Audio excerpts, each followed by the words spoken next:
Which extinct species would you bring back if you have the power? Elephant birds.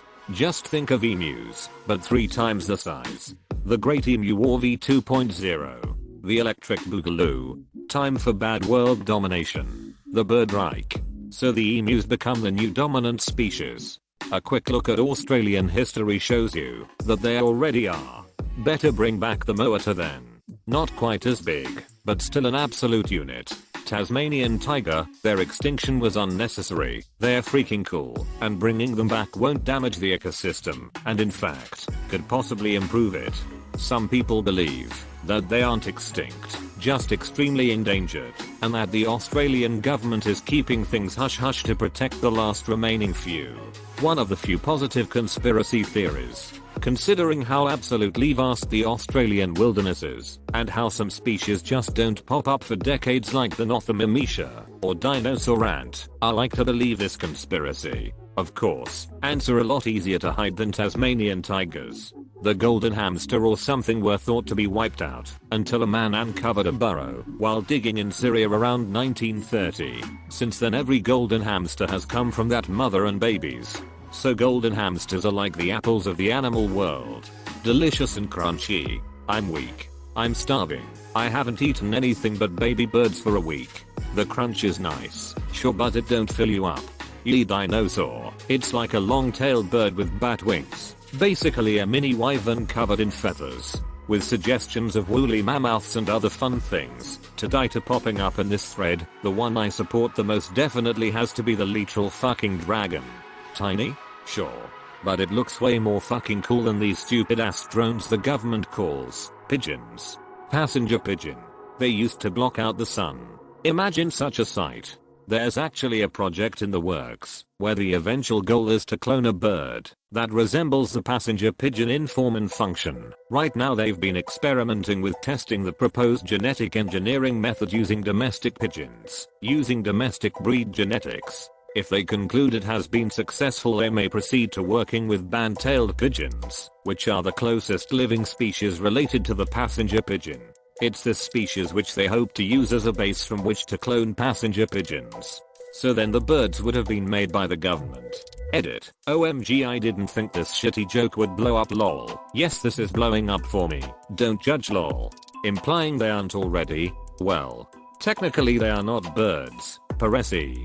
Birds don't exist, as we all know. However, what we call birds are in fact flying government-made mass surveillance robots. R/birds are real. Passenger pigeon, why were they called passenger? Some English butchering of a French word. Can't blame them. The language is easy to butcher. The giant fungi from the Silurian period, 400 million years ago. I need a 20 feet tall mushroom, so I can have enough mushrooms to eat on steak night. Then I could finally be a proper smurf with the house and everything. Now I just need to become blue. Dabba-dee-da-bee-da. Edit. People are saying I could eat silver to turn blue, so that a wood will really come in handy. Saber-toothed tiger. Here kitty kitty, I got a nice juicy ham for ya. Tyrannosaurus. Morphing sounds. Mammoths. People are working on a modern mammoth to fit in the ecosystem of a warmer Siberia. Why do we even need a warmer Siberia? Make Siberia cold again. #MAKESIBERIACOLDAGAIN. MSCA. It's fun to stay at the MSCA. Young man. There is no need to squirm. I said young man. Here's an old pachyderm. I said young man. With new mammoth in play we can ride them night and day. You'll shiver in the MSCA. Siberia is very large and has some different climates. My dad worked there one winter and was milder than where we live in Canada. That's fine if your dad was milder in Siberia than Canada, but what about the weather? Those gigant dragonflies, because they look big enough to ride, they cannot live on our planet anymore. They were around when we had a lot more oxygen in our atmosphere. Nowadays there is too little for insects to become this large. Closed bracket colon. If it makes you feel better, that's probably for the best. That period had shit tons of fires occurring from things like lightning strikes, as the increased oxygen made it much easier to achieve ignition. I'm fine with no big dragonflies, if it also means far less spontaneous fires. I'm fine with no big dragonflies, if it also means far less spontaneous fires. You, madam, are no fun. If you have dragonflies that big, you could have spiders that big too.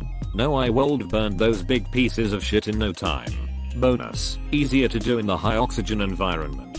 Quetzalcoatlus, beautiful thing. It would probably end many lives, but beautiful nonetheless. I'd rather not have flying giraffes.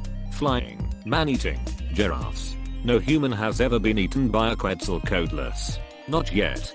The dodo looks like it'd be delicious. That just sounds like extinction, but with extra steps. Why? Do you think there'd be 500 million chickens in the US if they weren't delicious? Realistically speaking, what caused the extinction of the dodo is the fact that we discovered them before we discovered factory farming.